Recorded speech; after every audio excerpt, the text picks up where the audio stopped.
Laba diena, esu Skaistė Valutienė.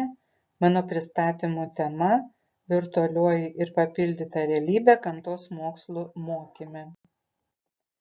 Kalbėsime apie tai, kas yra virtuali ir papildyta realybė, kokios yra tam taikomos priemonės, kaip ir kur galime taikyti, taikymo pavyzdžius paanalizuosime.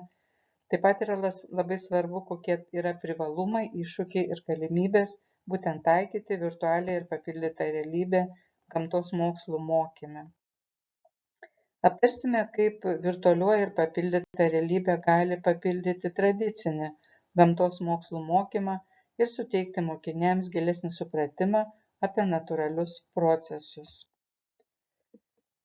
Virtuali realybė tai yra dirbtinė aplinka, kur yra sukurta programinė įranga ir suteikia vartotojui potyrį įsisavinti kaip realią aplinką. Mūsų supančios realybės suvokimas yra mūsų pačių pojūtis ir mūsų smegenų derinys. Kai žmogaus jutiminiai organai gauna tam tikrą sumodeliuotą tikrovės vaizdą, visas kūnas priima versiją kaip tikrąją realybę. Dar prieš keletą metų tai atrodė tolima nuo kasdienio gyvenimo, tačiau situacija sparčiai keičiasi. Papildyta realybė tai, kai technologijos leidžia realų pasaulį papildyti tam tikrais papildomais objektais ar informacija, naudojant skaitmeninius elementus. Būtent garsą, vaizdą, tekstą, 3D objektus. Taigi papildyta realybė sukuria visiškai naujo virtualaus pasaulio pojūtį. Virtualiai realybei priemonės išskiriamos tai būtent specialūs virtualios realybės akiniai.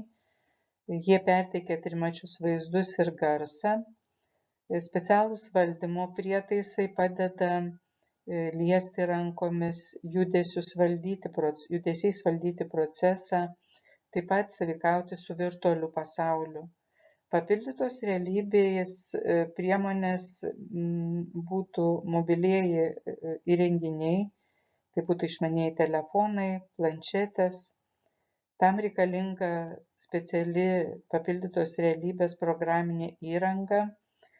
Mobiliuose įrenginiuose reikalingos kameros, kurios perteiktų šitą vaizdą ir tada mes galėtumėm jau nagrinėti skaitmeninius elementus tiesiogiai. Virtualios realybės taikymas gamtos mokslų mokyme turi didelį potencialą ir gali suteikti įspūdingas ir efektyvias mokymosi patirtis. Štai keletas būtų mokymo procese taikymo pavyzdžių. Tai būtų interaktyvaus tyrinėjimo aplinkų kūrimas.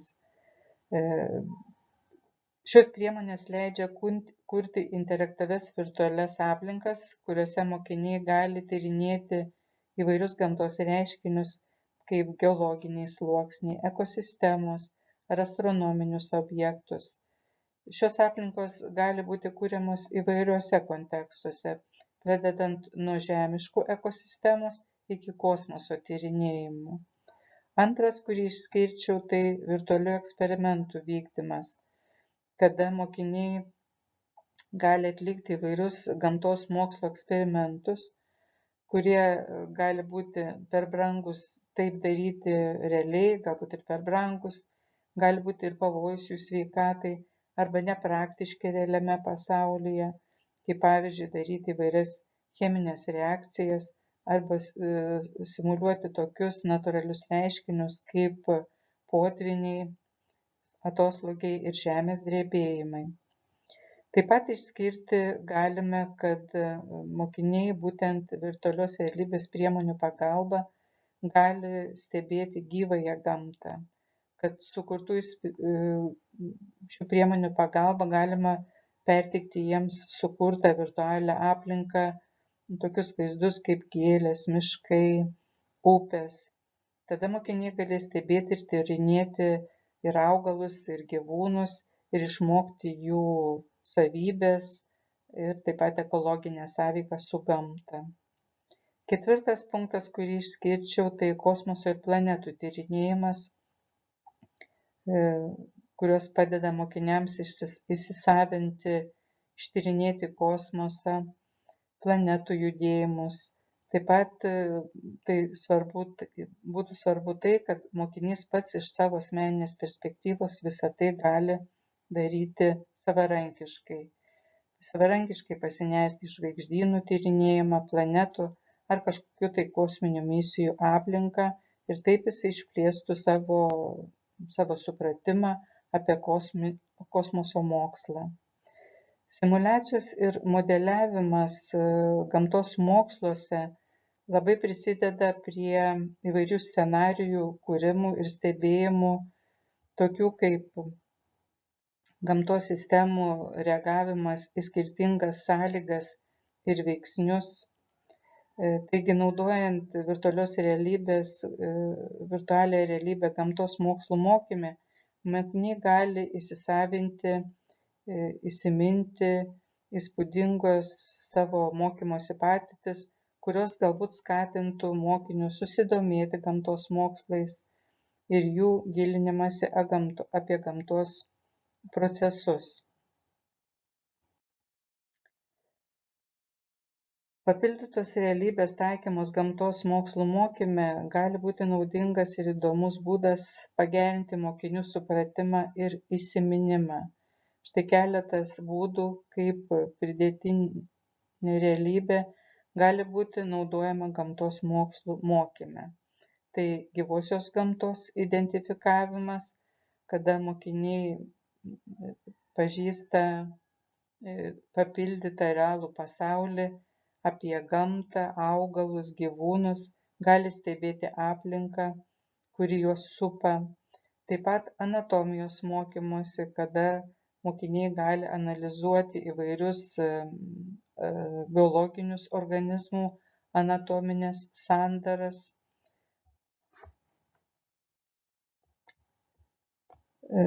augalų ir gyvūnų tarpusavio sąsajas.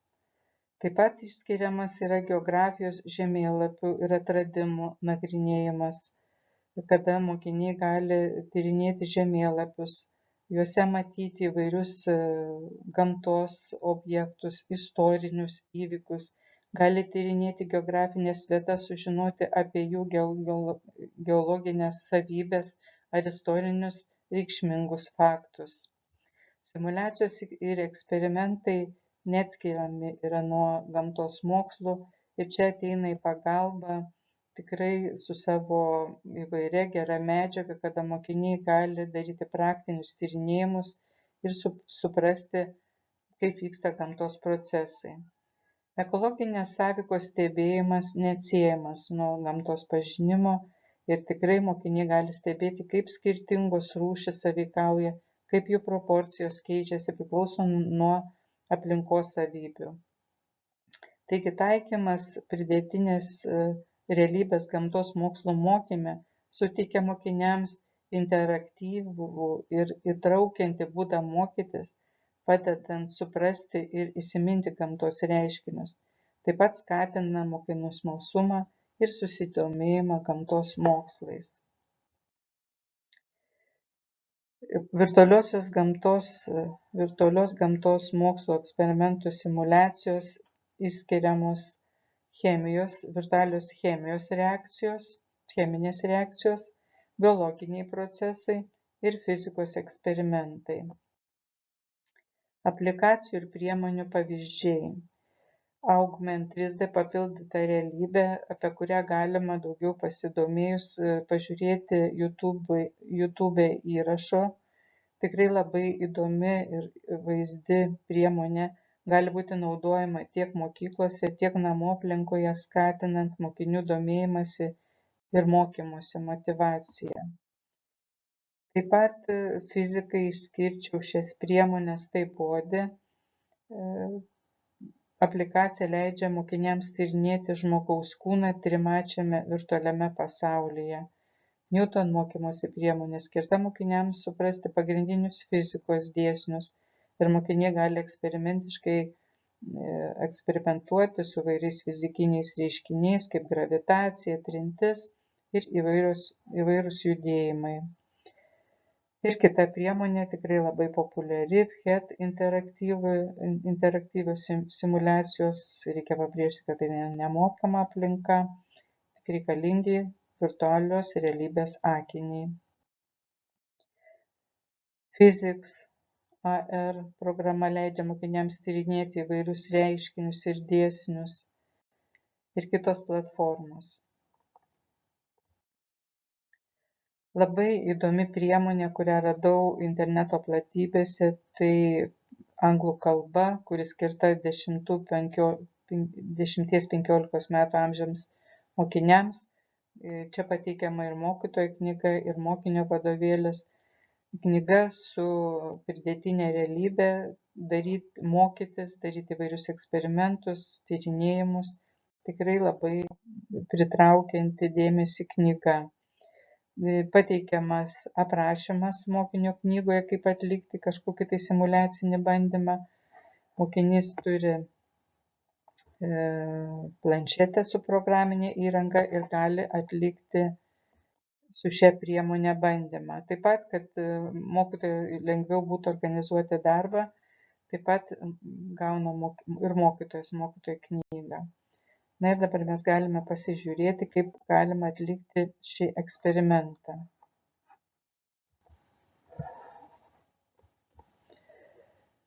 Kokiegi privalumai? Tai būtų interaktyvumas, tai yra savybė, kai leidžianti mokiniams aktyviai dalyvauti mokymo procese tiek per virtualią realybę ir papildytą.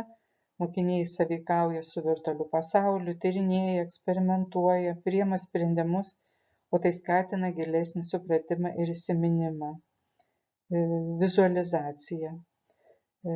Suteikia galimybę vizualizuoti sudėtingus gamtos reiškinius ir procesus, padedant mokiniams geriau suprasti abstrakčius kažkokius tai elementus. Ši savybė ypač naudinga, kai reikia perteikti dalykus, kurie sunkiai suvokiami vien iš teksto ir paveikslėlių. Taip pat šios priemonės leidžia pritaikyti individualiesiems mokymosi poreikiams, leidžiant mokiniams pasirinkti mokymosi būdą, kuris greičiausiai atitinka jo poreikius ir stilius. Tai suteikia galimybę skirtingiems mokiniams pasiekti geriausius rezultatus. Na ir tos priemonės išplečia tyrinėjimo galimybės, būtent virtualiai tyrinėti, eksperimentuoti gamtos reiškinius, kurie būtų sunkiai arba neįmanoma tai būtų padaryti realiame pasaulyje. Taigi ši savybė skatina mokinių smalsumą, o tuo pačiu ir susidomėjimą, supratimo gylį pagerina. Kokiegi iššūkiai?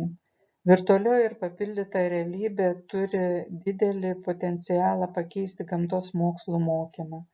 Šie technologiniai įrenginiai gali suteikti mokiniams interaktyvų, įtraukiantį, įsimintiną mokymosi patirtį, padedami jiems geriau suprasti sudėtingus gamtos reiškinius ir procesus. Tačiau kartu su pažanga ateina ir iššūkiai, kuriuos reikia įveikti, kad būtų pasiektas maksimalus naudingumas. Tai technologinė prieinamumo pusė, kada įranga yra tikrai brangi ir tai gali būti didelė kliūtis, kad mokiniai ir mokykla galėtų tai įsigyti ir šie įrankiai ne visom mokyklom ir studentai gali būti prieinama. Labai svarbi yra turinio kokybė ir svarbu užtikrinti, kad turinys būtų aukštos kokybės, tikslus ir tinkamas mokymosi tikslams. Ir netinkamas turinys gali sukelti painiavą arba tiesiog klaidinti ir neteisingas sąvokos gali atnešti didelę žalą. Mokyklose mokytojams prieinamos mokomosios medžiagos vis dar yra nedaug, ypač ne angliškai kalbančiose šalise, taip sakytumėm ir apie Lietuvą. Mokytojų mokymas ir jų palaikymas yra labai svarbus taikant naujas technologijas, todėl mokytojai turėtų būti paruošti, kaip dirbti su šiomis naujomis technologijomis ir efektyviai tai būtų galima taikyti mokymo procese. Jiems gali būti reikalingi papildomi mokymai, papildoma metodinė medžiaga, kad būtų galima pilnai integruoti šias technologijas į savo pamokų planus. Reikia nepamiršti ir sveikatą, ir saugą. Šie klausimai yra labai svarbus, kadangi naudojamos technologijos priemonės, tai yra akiniai, įvairūs lietimo, nerealaus vaizdo stebėjimo objektai, kurie gali sukelti galvos skausmus, pykinimą, kitus nepatogius pojūčius, ypač jie yra ilgai naudojami ir jeigu jie netinkamai taikomi, todėl kiekvienas turi pagal savo individualius poreikius juos prisitaikyti tinkamai. Saugos klausimai susiję ir su fizinio pasaulio suvokimu ir sąveika, taip pat turi būti įvertinami ir sprendžiami. Galimybės. Interaktyvus mokymasis leidžia mokiniams tiesiog įsitraukti į mokymosi procesą, o tai gali pagerinti jų supratimą ir įsiminimą. Pavyzdžiui, mokiniai gali individualiai tyrinėti gamtos reiškinius, pavyzdžiui, ekosistemas, geologinius procesus arba biologinius organizmus. Taip pat mokymas jau gali būti individualizuotas. Šios technologijos gali būti pritaikytos individualiesiems mokymosi poreikiams. Mokiniai gali turėti galimybę pasirinkti mokymosi būdą, tas, kuris yra jam geriausias pagal jo stilių ir poreikį. Virtuali ir pridėtinė realybė išplečia tyrinėjimo galimybės ir supratimą apie gamtos reiškinius, leidžiant jiems suprasti ir stebėti dalykus, kurių galbūt anksčiau jiems buvo neįmanoma padaryti realiame pasaulyje. Šių priemonių naudojimas išplečia ir tarptautinės bendradarbiavimo galimybės, kadangi jos leidžia mokiniams iš skirtingų šalių bendradarbiauti ir dalintis moksliniais atradimais. Ir tai prisideda prie jų patirties, išsiplečia perspektyvos, ir svarbiausia, ko mes siekiame mokykloje, skatina tarptautinį supratimą ir susidomėjimą gamtos mokslais.